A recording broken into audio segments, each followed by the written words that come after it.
Bismillahirrahmanirrahim. We are going to discuss the management of gestational hypertension, and we have taken basically this apart from the NICE guidelines. So let us start this discussion.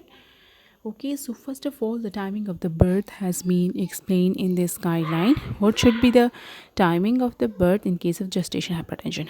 Do not offer planned early birth before 37 weeks to the woman with gestational hypertension whose blood pressure is lower than 160 by 110 unless there are other medical indications. So if BB is lower than 160 by 110, we don't have to offer in routine the birth unless there are other indications. For a woman with gestational hypertension whose blood pressure is lower than 160 by 110, after 37 weeks, timing of the birth and maternal and fetal indication of the birth should be agreed between the woman and other seniors obstetrician.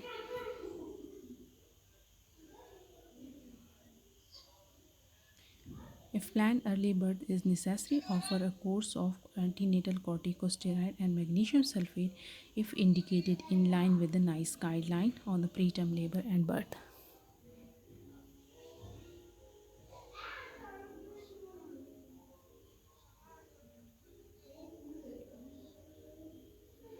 Postnatal investigation, monitoring, and treatment.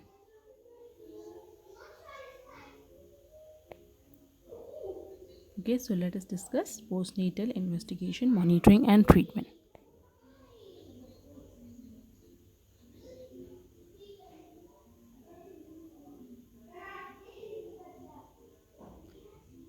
In women with gestational hypertension who have given birth, measure blood pressure daily for 2 days after birth, at least once between the day 3 and 5 after birth, and as clinically indicated if antihypertensive treatment is changed after birth.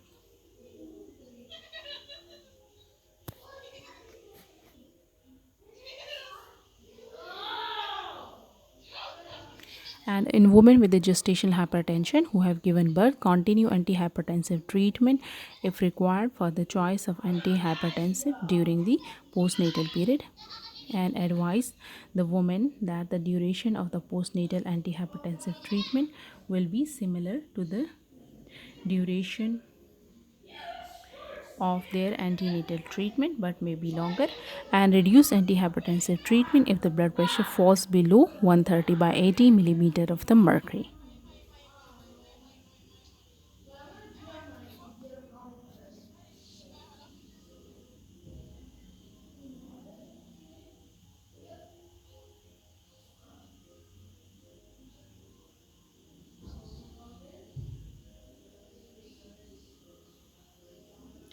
And if the woman has taken methyl dopa to treat gestational hypertension, stopped within the 2 days after birth and changed to an alternative treatment if necessary. Okay, see section 1.9 for the choice of antihypertensive during postnatal period. For a woman with gestational hypertension who did not take antihypertensive treatment and have given birth, start antihypertensive treatment if their blood pressure is 150 by 100 or higher.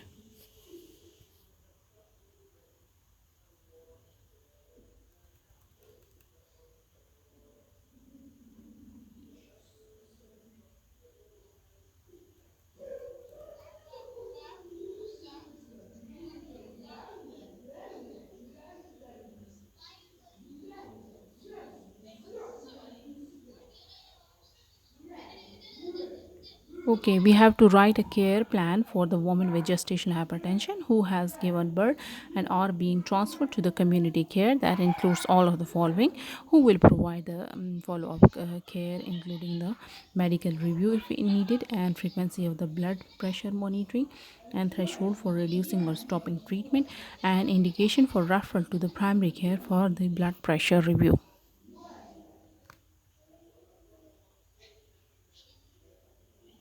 Offer the women who have had gestational hypertension and who remain on antihypertensive treatment a medical review with their GP or specialist 2 weeks after transfer to community care.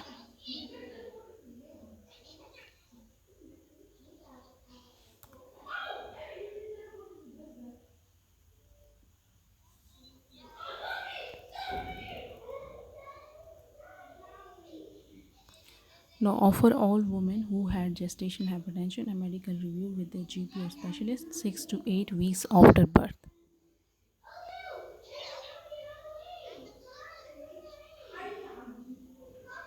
So, that was something about the gestational hypertension management according to the NICE guideline.